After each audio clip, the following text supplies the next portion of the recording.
Rev it up and welcome to Cars Yeah, show number 2234. Today, something a little different. This is Cars Yeah, where you'll enjoy interviews with inspiring automotive enthusiasts. Mark Green is here to provide you with a fuel injection of automotive inspiration. So get in, sit down, buckle up, and get ready for a wild ride here on Cars Yeah.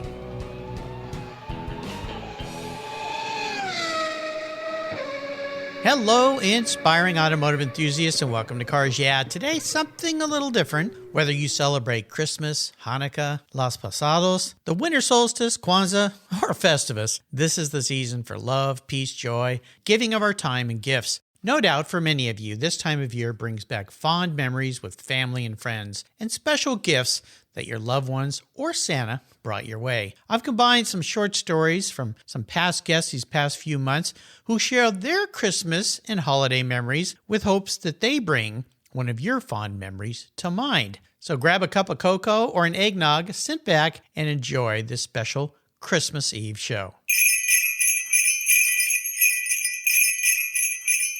So this is Andrew Comrie Picard, an X Games medalist, North American Rally champion, Pikes Peak record holder, Baja 1000 class winner, stuntman, driver, and founded a Zip Tire mobile tire. Andrew, what's one memorable holiday gift you got as a kid that has some relationship to the life you live these days? It's a great question.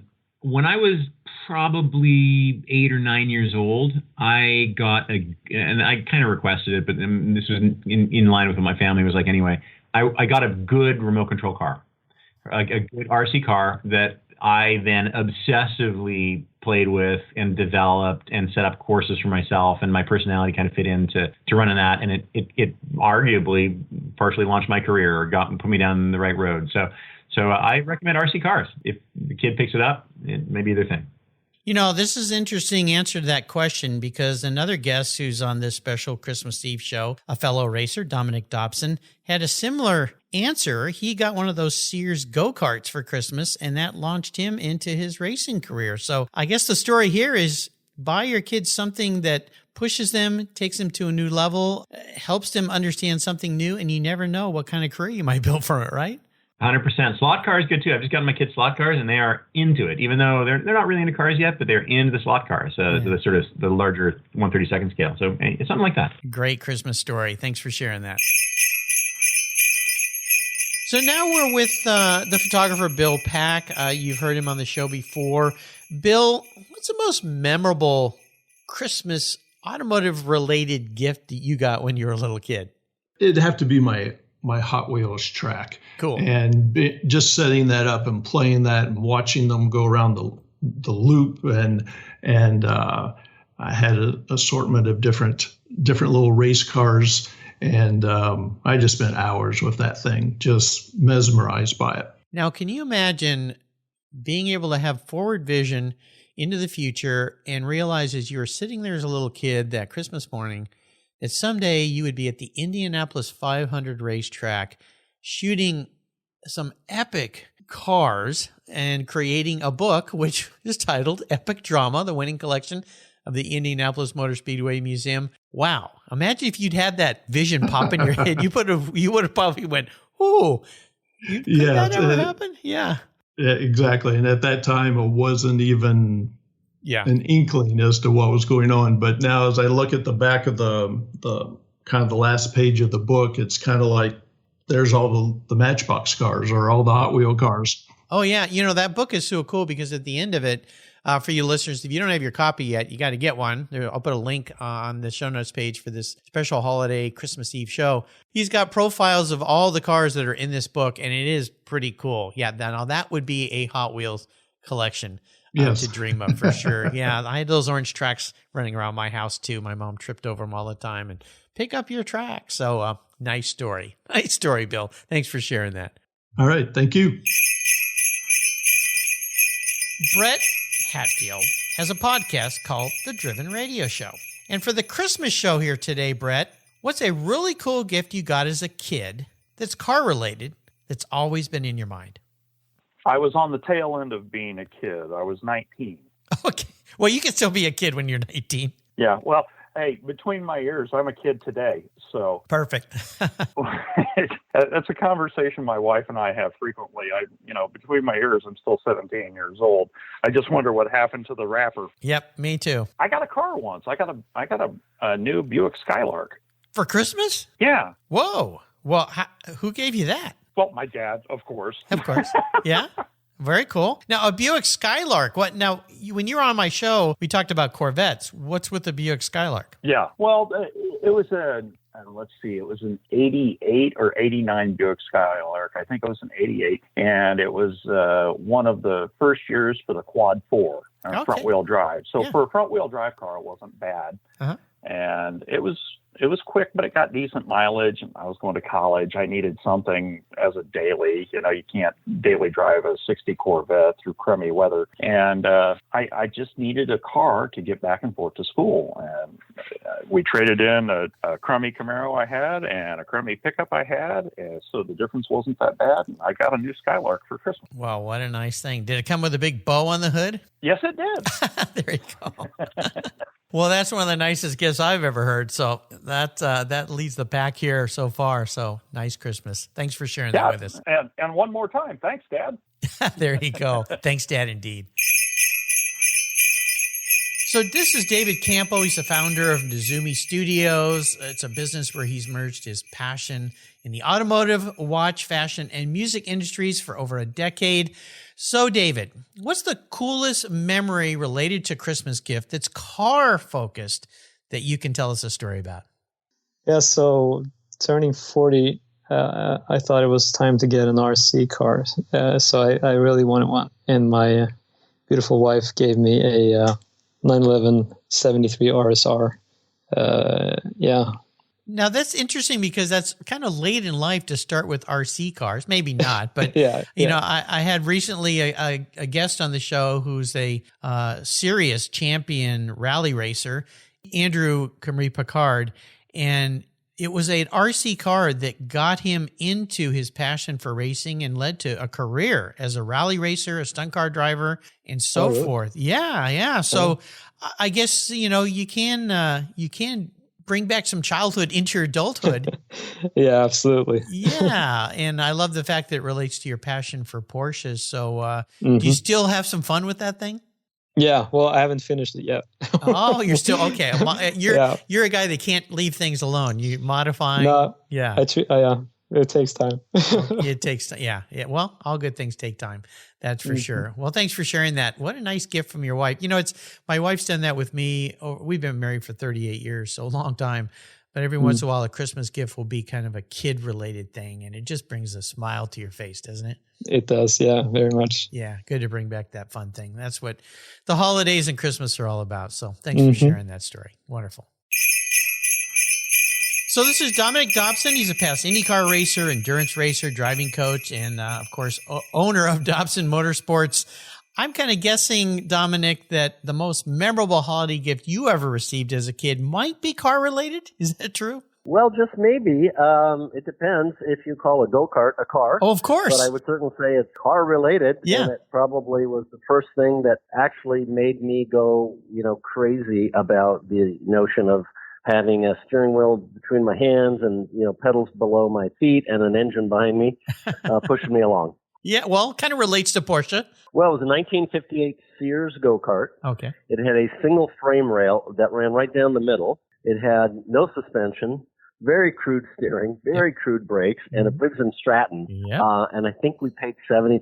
I think my dad told me we paid $75 for it. And I raced it up. I drove it up and down the alley, and it was just the most glorious thing ever to hear and smell that engine. I was 10 years old. And so the idea of having something that I could just get in and be in control of was a pretty fantastic feeling. And I think it sparked all the things that have stuck with me for so many years, the passion and just all of those emotions that come with driving cars fast. Yeah, there you go. Well, I had the exact same go-kart, and one of my friends was riding it, and he kind of lost control and went right into a neighbor's garage door and wiped out the garage door, and that kind of ended the go-kart thing in the family. My mom was afraid. I think his parents were going to sue us or something, but yeah, go-karts are fun. So thanks for sharing that great holiday memory with us. That's fantastic. You bet. So I'm with Dwight Knowlton. He's one of the rare 4-time guests here on Cars Yeah. We talked a couple weeks ago about his new book collaboration, Epic Drama, the winning collection of the Indianapolis Motor Speedway. We talked about some new things he's going to be doing in the new year. But Dwight, I want you to share a quick little story about memory you have of Christmas morning and a car-related gift. My car-related gifts as a kid were Matchbox. And I say specifically Matchbox because my dad did not think Hot Wheels were as good.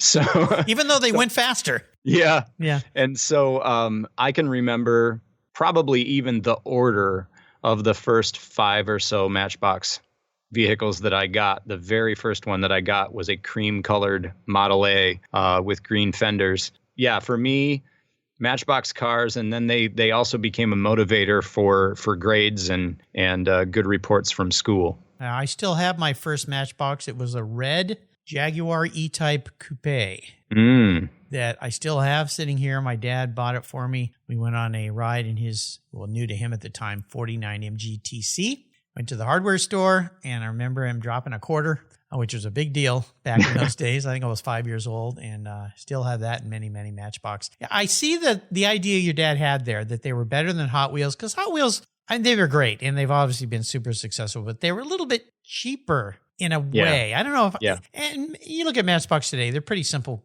as far as the toy goes, but there was something endearing about those. So you still have that first one? I would have to say that stuff would still be at my parents' if it still exists. Yeah, you better go get it so she didn't toss it out.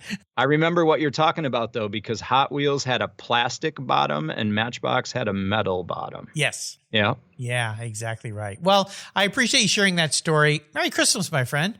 Merry Christmas, Mark. Awesome.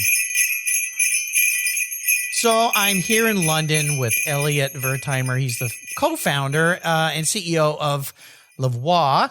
He and I had a great talk about this new brand, this electric scooter that's tremendous. Elliot, I would love for you to share a story going back to your childhood of a very special automotive-related gift you got as a kid.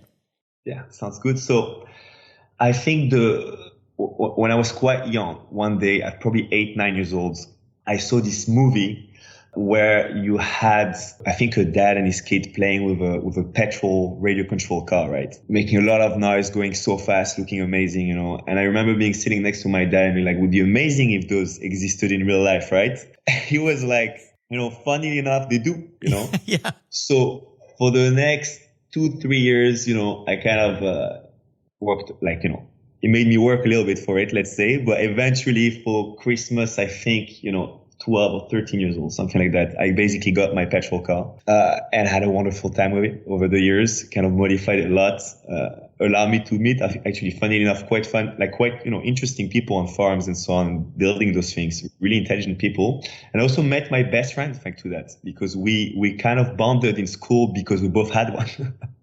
We started doing together. Yeah. So it's quite a funny story. Well, very nice. Cool. Very fond memories of it. I'll bet in a way that led to what you're doing there at Lavoie and this Series 1 scooter and your passion and love for working in a field that you love as well, correct? Absolutely. Absolutely. All part of it. Well, great. Well, thanks for sharing that story and have a very Merry Christmas, Elliot. You too, Mark. Thanks so much. You're welcome. So this is Jason Van Sickle. He's the Vice President of Curation and Education at the Indianapolis Motor Speedway Museum. So Jason, is there a special gift you receive at Christmas time that really stands out in your memories? I remember when I was 6 or 7, I received a go-kart when I was younger. And obviously being around an automotive background family, I drove the wheels off that thing in the summertime from when I wasn't at school, dusk to dawn, really. It obviously quenched my thirst. I wasn't old enough to drive at the time, but it allowed me in the backyard to run around and kind of set me for, turning 16 and getting the driver's license and doing the real thing. So I do appreciate that opportunity to have that. No kidding. What a cool gift. Yeah, every young boy or girl's dream who loves cars and loves to go fast. Very cool. I appreciate you sharing that with us. Merry Christmas to you. Well, thank you. You too. So I'm with Jackson Bell. He's a young 19-year-old racer, son of racing legend Townsend Bell. Jackson, is there a great Christmas memory, I should say, that you have of something car-related that was under the tree?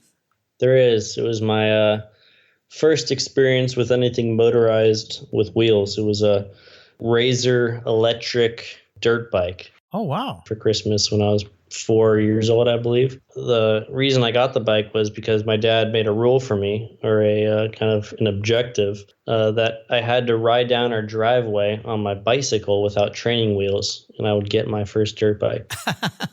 There you go. There's an incentive. I completed that objective and got my first electric dirt bike for Christmas, and we took it to the local park, and I was riding around way over my head and drove into the backstop of a baseball fence. I don't know if you, if you know what I'm talking about, but those baseball fields with the big fence where the umpire stands. I rode right into that one and climbed the fence, and that was my first experience with a motorized vehicle. Well, see, that works really well with racing today because, as you know, you go where you look. So you're most likely looking at that thing thinking, I'm not going to hit it, I better not hit it, and you just run into it versus turning your head and looking where you wanted to go, right? That's right. And you especially don't want to end up in the fence in racing like I did. No. Well, hopefully that's the only time you'll end up in a fence. So nice lesson there. Well, thanks for sharing that fun memory.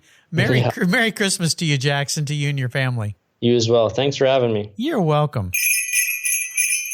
So this is Jim Cozy. He serves as the Director of Business Development for Suspension Specialist Ride Tech. So, Jim, could you share a special Christmas morning story that goes maybe way back when? Certainly, Mark. It was 1966. I was 12 years old, and my parents gave me a Cox La Cucaracha 1/24th scale slot car. Oh, cool. And we had just had in town two slot tracks open up, to the public. And this car was, this was like the coolest thing I ever received. And what's really amazing about it was a mass-produced vehicle. It was obviously it was one of the first EVs known to man, just albeit smaller. But the car handled well. It had a low center of gravity. It helped me start to learn about ring and pinion ratios and how chassis handle and changes you could make to it to make the car handle better on a slot car track. The only thing about it that I wish I had is I still had the car. It disappeared in a move, and it's funny. I was looking up La Cucarachas on the internet, and what was probably $10, $12 at that point in time is now over $500. Well, yeah, hang on to stuff long enough and it becomes valuable, no doubt. Well, what fun. Slot cars were such a big part of life for young boys and girls in the 60s and a little bit into the 70s, and then going to those slot car centers and renting cars. If you had a fast car like La Cucaracha, you were the king. So what a fun time. Yeah, it was. You learned about tire compounds, and you learned about all the stuff that all the materials, I'll say, that you could put on tires to make them stickier and tuning the chassis. I didn't know it at the time, but certainly some of that would carry off into my adult life. Yeah, no doubt, with ride tech and suspension. So very cool. Well, thanks for sharing that fun story. Merry Christmas to you, Jim. Merry Christmas to you too, Mark. It was it actually conjured up some thoughts about, honestly, I went up and looked to see if there was any slot car tracks that are in this area, and lo and behold, there's one about a half hour from here. Well, there you go. You can get back into it. Well, I see the big smile brought to your face, so I'm glad to bring back that memory. Thanks for sharing it with us today. That was wonderful. Thanks, Mark. Merry Christmas. You too. All right, this is Joe Hale, the president of the Indianapolis Motor Speedway Museum. Joe, is there a automotive-related Christmas or holiday story you could share with us today? Well, the one that immediately comes to mind when you said that was my dad was a mailman, and he carried a rural route, so he delivered in his car out in the country. Christmas was always a very busy time, as you can imagine, and there were just tons and tons of Christmas cards. My dad was never sick, but one day about 2 days before Christmas, he got sick. He couldn't do it. So my mother and I said, we'll do it for you. Wow. And so we got all these, they're all laid out in order. in these trays, and you kind of drive from one mailbox to the next to put the in it. Fine, no problem. As I may have mentioned earlier, my mother did have polio. She was in a wheelchair, but she could drive with a hand control. Oh my goodness! So we Wow. were going to do this. So we're out there for about the first half an hour. I pick up a tray from the back. I dump the whole thing. Oh no! So it's completely out of order. Oh no! We spent in the next 12 hours in a car going from mailbox to mailbox, but having to go through every letter that was on the floor all over that car until we found the right ones. Oh my gosh. That's my Christmas story about a car. Kind of reminds me of the movie, The Christmas Story, where the little kid helps his dad change the tire and accidentally knocks all the lug nuts into the snow. Well, we thought we got to get these cards to everybody. They're expecting them for Christmas. Yeah. It just took a little bit longer than we expected. Now that's a unique Christmas story. I appreciate you sharing that. That was wonderful. So I'm with Ken Rusk. He's a best-selling author, entrepreneur, and blue-collar advocate. Of course, his book, we talked with him this past month in December, Blue Collar Cash, Love Your Work, Secure Your Future, and Find Happiness for Life. Ken, what's a little Christmas gift you got from Christmases past that really stood out for you that might be car-related? Well, this goes way, way back, but I'm so glad you asked this question. So my grandfather, I had 4 brothers, and my grandfather would always come over after we had our family Christmas, and he'd have trunks full of presents for all of us. He was a really cool guy, and we loved him dearly. But I remember one year my brothers were getting some gifts, and I wasn't really getting as many, and I could see that, like, he keeps skipping me for some reason, and I don't quite understand what's the deal, Gramps? So what's going on, Grandpa, right? So then all of a sudden he goes outside and he brings in this huge box. I mean, it was a huge box. And he walks in the door with it, and I ripped that thing open, and it was a brand new Hot Wheels track. Oh wow! And I had seen this thing on TV, and I had a bunch of little Hot Wheels that I had collected, and so we spent the rest of the day just running that thing around the track, and it was so much fun. So yeah, it goes way back, but I mean, Hot Wheels were pretty cool back in the early day. So that was the old orange tracks that we all had as kids, at least those of us who are a little bit older. Oh, yeah. This one had the loop in it and everything. It was really... Yeah, great gift ideas. What a fun thing. What a great grandpa to have in your life. Well, I appreciate you sharing that, Ken. Merry Christmas to you. Yeah, same to you. And you guys have a great super safe holiday. Absolutely. So this is Kyle Hoffman. He produces the Depreciation Nation YouTube channel, where he shows you the ins and outs of car ownership, buying, selling, and a lot more. So, Kyle, I want you to go back in time and think about what the coolest car-related Christmas item gift you ever got was. What was that? Actually, it's still hanging on my wall. When we did our podcast together, we had talked about that 1984 Audi 4000 S Quattro. Yeah, by the way, listeners, if you didn't hear my talk with him, you got to go back because this is quite a story. My wife got me an original clipping of the Audi ad from 1984. I believe it's out of Car and Driver, and it's got the Quattro Sport, and then it's got the 4000 literally right under it, and says something to the tune of how Audi builds cars. I can't even tell because I can't read it from where I'm sitting at in the room right now. But that was probably one of the coolest and most endearing things anyone has gotten me. What a neat deal. Yeah, it's great when our spouses support our habits. Maybe that's because they're healthy habits versus bad habits. But that's a pretty cool gift. Yeah, that sounds pretty neat. I love it. It's fun coming across old ads for cars that you have and enjoying them a little bit. So nice story. Thanks for sharing that with me. Thank you for having me. You're welcome.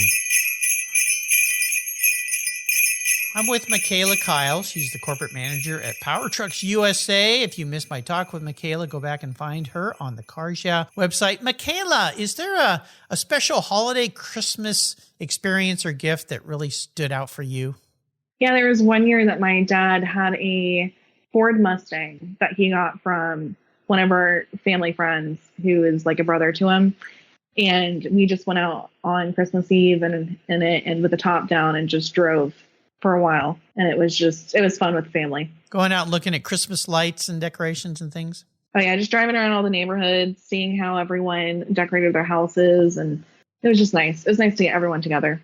Yeah, this is something that has recently been near and dear to my heart, and that is instead of focusing so much on gifts, and I'm not going to diminish gifts because it's a fun thing to get gifts, but spending some time with family during the holiday season and having an experience with them. That sounds pretty cool. Was it an older, like 60s Mustang? No, I think it was 2010 actually. Oh, something newer. Okay, well. Yeah, it was a little newer, but it was still manual. Oh, well, that's fun. So it was fun. Your dad knows how to have fun. Well, I appreciate you sharing a fun Christmas story. That's something you can do in the future with your Jeep, which we talked about in your show, Delilah. Take the top off and cruise around the neighborhood and look at the Christmas lights. Oh, 100%. All right. Sounds good. Well, Merry Christmas to you, Michaela. Thanks for sharing that story. Merry Christmas, Mark. So we're here with Patrick Crook. He, of course, is from Rev Muscle Cars, where he helps people buy and sell and collect cars and so forth. He also wrote a great book, which, by the way, makes a great Christmas gift, How to Buy and Sell Collector Cars. So, Patrick, tell us a story about a very special Christmas gift that's car-related. Well, when I was a kid, I was an absolute Hot Wheels nut. I can't relate. I was an absolute Hot Wheels nut. And the thing that I always wanted was something that wasn't even around anymore by the time that I was. They didn't make them anymore. And Santa went out of his way and found it. And it was. Do you remember the Hot Wheels Sizzlers? Yes. Uh-huh. With the juice machine, you plug it in and you press the button and you charge them up. Yeah. And then you let them go. Oh yeah. I'm actually. You asked me this question and I turned around in my office and picked this up off the shelf. And it was right there. You still have it here. Oh, that makes sense. Yeah. It's four cars and the juice machine charger in a Sizzler's Hot Wheels case. It's right here. I love it. Absolutely fabulous. Well, we got to sit down and play with it then. That's what we got to do right now. Oh yeah, you just you set up the orange oval track and you get them done, and then don't do what I did, which is race them underneath the refrigerator. So you got to move the whole fridge to get them. Yeah, I think I'm guilty of that as well. Well, yeah. What fun those things brought, and how many times my mom would say, "Move these orange tracks." I keep tripping over them when I come down the hallway. Yeah. Absolutely. Well, I really appreciate you sharing that fun memory with us. Merry Christmas, my friend. You too. Thank you, Mark. You bet. Merry Christmas. I have Peter Valney here. He runs Concours in the Hills. It takes place on February 4th in 2023. It's a wonderful event. Peter, I'd love for you to share a very special holiday Christmas gift you got as a child. Well, I grew up in Australia, and Christmas in Australia, it's, in Sydney, it's about 100 degrees. So I've always been car crazy, even as a kid. And I remember at Christmas, I would get model kits and I would make up cars. Back then, it was American muscle cars. So I would make them up. They never turned out very well because I'm not very skillful, but I really appreciated getting them. Yeah, model cars. Gosh, I built a lot of model cars as a kid. They were my favorite things to do. But that glue was always a mess. I never could quite get that glue managed. It always came out faster than I wanted it to, but it was sure a fun thing to do. So I appreciate you sharing that with us, Peter. Have a very Merry Christmas. Thank you. So I'm across the pond with Philip White. He's the Associate Director of Marketing and Business Development for Bister Heritage. If you missed my talk with Philip, you must go back and listen because what he's doing with his team over there is absolutely brilliant. So Philip, when you think back to Christmases of past, is there an automotive-related item that really stands out and brings a smile to your face? There is, absolutely. We spoke earlier about Austin 7s, and I was very lucky enough to be given an Austin 7 to get running again by my dad, and it taught me how to work on cars, how to get things wrong and how to put them right again. And together we learned about Austin 7s, and it was that car that I went on to then start hill climbing in the UK, and eventually ended up rolling it on an endurance rally running it from 1,000 miles from London to Edinburgh and back again. And it was that accident just before I found my job now that taught me an awful lot about vintage cars and about the friends you make along the way. Ah, wonderful story. Thanks for sharing that, and have a very Merry Christmas. And to you too. Brilliant. So we're with Richard Prince. He's an automotive photographer, journalist, and wrote a wonderful book this past year that we featured in our talk titled Corvette 70 Years, the one and only, published by our friends at Motorbooks. So Richard, when you look back on the holiday season and Christmas season, is there maybe a car-related gift that stands out for you? Oh boy. Well, one of my very earliest childhood memories is of a pedal car that I was given as a gift. It was a steel pedal car. This was in the mid-1960s, and it was a fire chief's vehicle. So it had ladders on the side, and it had a little bell in the front. And I remember the feeling of unmitigated joy when I got that. And of course, at the time, I was a perfect fit for it, and it wasn't just beautiful to look at.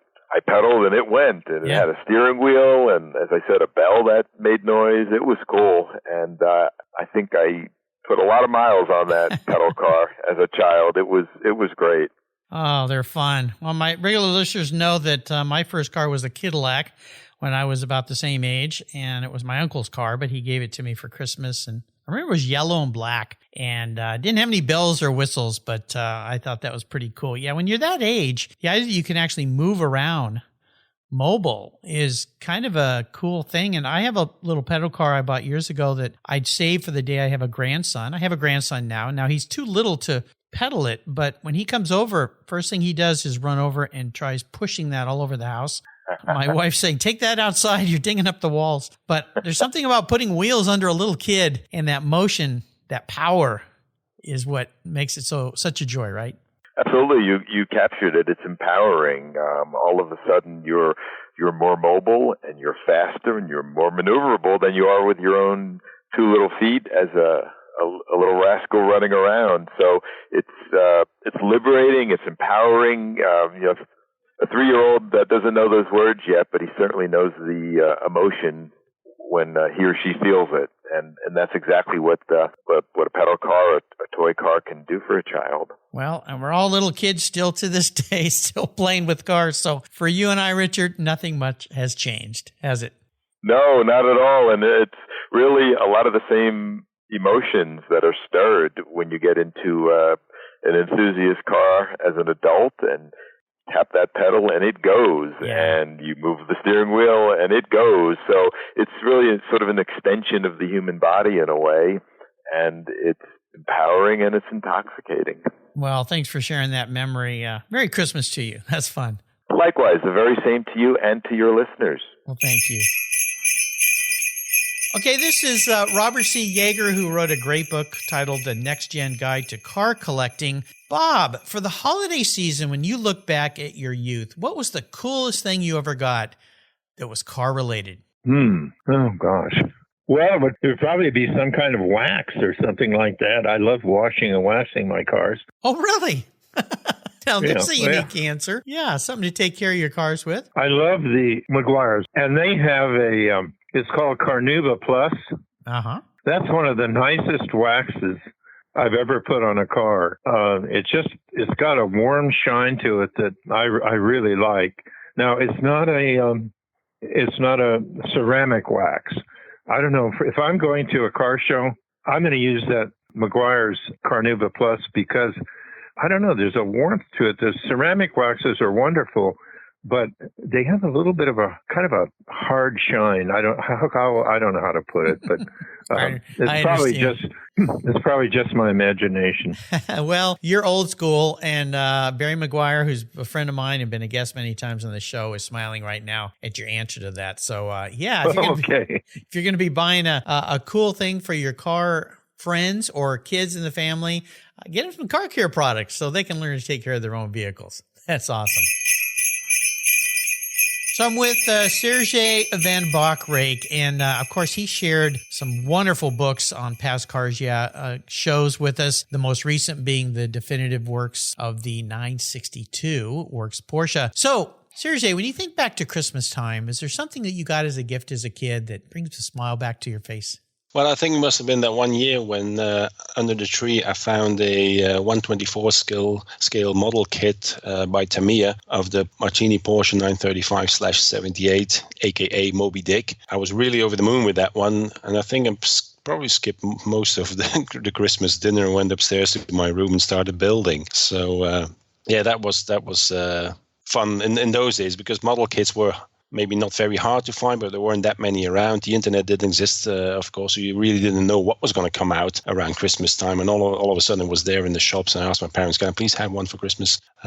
So that was one of my magical Christmas moments related to motorsports. Cool. Well, I appreciate you sharing that. I built some of those myself, and those were what I called real models compared to the other ones that I built. They had so many parts and were so cool and so special. So thanks for sharing that memory with us. Merry Christmas to you. And you. Thank you. You're welcome. So we've got Dan McKeever from Ford Performance Racing School to share one of his holiday stories. So Dan, tell me about a very special Christmas gift that you got when you were a kid that you look back on with great fondness. Well, I'm trying to think about how old I was. I'm going to guess I was somewhere around 11 or 12, I would guess. And there was a BMX bike that I wanted. I can picture it like it's sitting right next to me. It was a Laguna. It was blue, and it had the yellow tough wheels. And I thought it was the coolest thing ever. There was a bike shop not far from our house, and so it was, sitting on display. And so I got to see it all the time. And I wanted it so bad. And my parents, as sneaky as they are, had me absolutely convinced that it was not in the budget. There was basically, as much as I'm like, I'll do anything. I'll work my, chore, whatever I needed to do. And my parents, they lived on a pretty tight budget. So, I understood, but I still was pushing for this thing. I'm like, if there was any chance, I was going to make my play. But on the lead up to Christmas, I was certain it wasn't going to happen. So when I went downstairs and saw it was there, you just lost it. I lost it. Yeah, I absolutely lost it. It was like, oh my God, I can't believe, because I had completely talked myself out of it. So again, my parents did a pretty good job in convincing me that I wasn't going to get it. But yeah, I remember that. I don't remember a lot of Christmases, but that one, boy, it's like it was yesterday. And I could see that bike. Like right now, I am picturing that thing like with an aura around it. Yeah. So that was awesome. What a fun story. Well, I got to share something with you about Christmas. My dad was a bit of a jokester. And one Christmas, there was this big box, and I wanted a Schwinn Stingray. And it was a big box under the tree, and I'm looking at it going, what is in that thing? Couldn't be a bicycle. And I opened it up, and he had found an old, crummy Schwinn Stingray. I mean, this thing was like ratted out. He cut it up into pieces, and he put an extrusion sheet like an IKEA and some duct tape and bottle of glue. And I open this thing and like, do-it-yourself Schwinn Stingray kit. And I'm like looking at him, and he's like, what do you think? You could build your own. And I'm looking at these pieces of handlebars that are rusted and barely any paint. Yeah. And then I was like trying to be grateful, but I'm like, this sucks, And right. He goes, well, I think there's a box of tools in there or something. And I pulled it out, and you open it up, and it said, to start this project, go out to the garage and get a wrench and blah, blah, blah. And when I went out to the garage, guess what was sitting in the garage? So, he kind of threw me off with that one. So that was my Christmas bike story. I got to ask you a question. How do you rate how well you sort of took that? Like, were you legitimately like? Oh, I was heartbroken. But I was trying. My parents worked very hard, and we didn't have a lot of money either. But I was like, are you kidding me? I mean, what? And, and you always, when your dad's a joker like that, you kind of forget, until he does it again. And he did it to my sister. She wanted a bunch of new clothes. So he found a bunch of really bad clothes at Goodwill, and he put cash in the pockets. Yeah. So he always had some fun with that. So that's good stuff. I appreciate you letting me share that. Well, I hope you enjoyed these stories, and they brought back some memories and a smile to your face.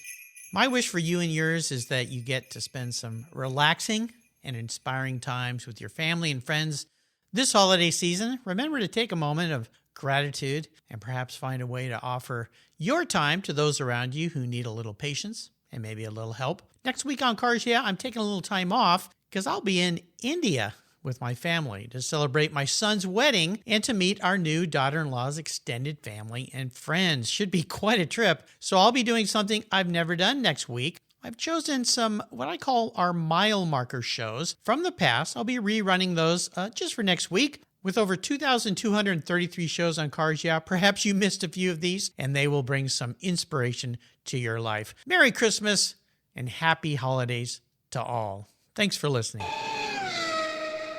Covercraft's newest 3-layer all-climate cover is especially engineered for moderate weather conditions. Plus, it's treated with an extra UV-resistant formula. It's very soft, it's breathable, and it's easy to store while pampering your paint, providing maximum UV, rain, and dust protection. If you live where it's windy, well, simply add their gust guards for those windy conditions for extra protection. Your 3-layer all-climate cover is custom-tailored with Covercraft's attention to detail, form, and fit with the quality and specifics that have been their standard since 1965. Covercraft protects cars, trucks, motorcycles, RVs, trailers, and your watercraft too. Every one of my vehicles is protected by a Covercraft cover, whether it's stored inside or out. And I've got a deal for you. If you use the code YEAH21 at covercraft.com, you'll get 10% off your Covercraft order. That's right, 10% off. Just use the code YEAH21 at checkout. Covercraft, protecting the things that move you.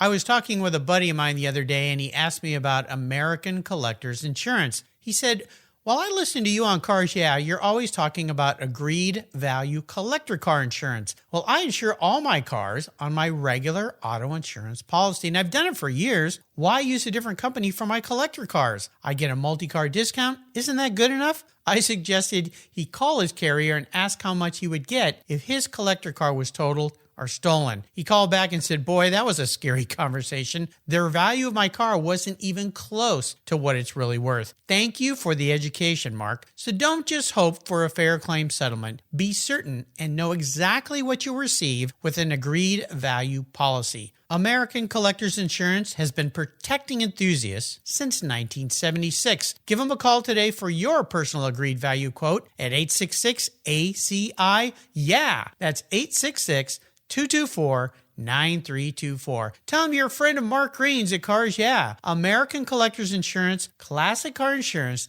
designed by collectors for collectors, automotive enthusiasts just like you and me. That's American Collectors Insurance. AutoGeek's Blackfire SiO2 Spray Sealant. It's a spray-on, wipe-off sealant that's quick, safe, and easy to clean and protect your vehicles. I love using it on all my cars. AutoGeek's Blackfire SiO2 Spray Sealant is a spray-on, wipe-away sealant that uses SiO2 ingredients to provide a slick, brilliant, and long-lasting shine. Silicon dioxide is known to be one of the most effective ingredients in car care products, and Blackfire Spray Sealant takes advantage of every stunning feature it has to offer. This sealant will protect your paint from road film, dirt, and other common contaminants while providing an impeccable, long-lasting, hydrophobic surface that forces water to sheet and bead on your paint for months. Go to autogeek.net to get yours and for the best product selections on the internet today, along with their skilled technical support. Autogeek.net is where I go for all my detailing needs. That's autogeek.net. Check them out today. You've heard me talk about Linkage Magazine here on Cars Yeah for a couple of years now. Well, they're growing. And in 2023, they're going to grow from 4 issues a year to 6. And there's an opportunity here for you to take advantage of this growth. If you go to linkagemag.com and click on the Renew button, if you already subscribe, you can get a great deal. Use the code RENEW6 for 1 year and you'll get 6 issues for the price of 4, or type in Renew 12 for 2 years, where you also have a great savings. Plus, they'll even throw in a free Linkage hat. How cool is that? The publisher of Linkage is Donald Osborne. He's been a guest multiple times here on Cars Yeah. He's become a good friend of mine, and I'll tell you, Linkage Magazine is one of those newer magazines that you're going to want to get. It's all about experiences opinions, and values. It's a wonderful publication, something I look forward to getting. And now that I'm going to be getting 6 a year, even more special. So go to linkagemag.com. Again, use the code RENEW6 or RENEW12 to get that special deal. Do it before December 31st, 2022, so that in 2023, you'll get 6 issues of Linkage Magazine instead of 4. Thank you so much for joining us on today's ride here at Cars Yeah. Drive on over to carsyeah.com to find show notes and inspiring automotive fun. Download your free copy of Filler Up, a fun book filled with gorgeous photographs of fuel filler fun, including quotes from more inspiring automotive enthusiasts. Download your copy today, and we'll see you next time on Cars Yeah.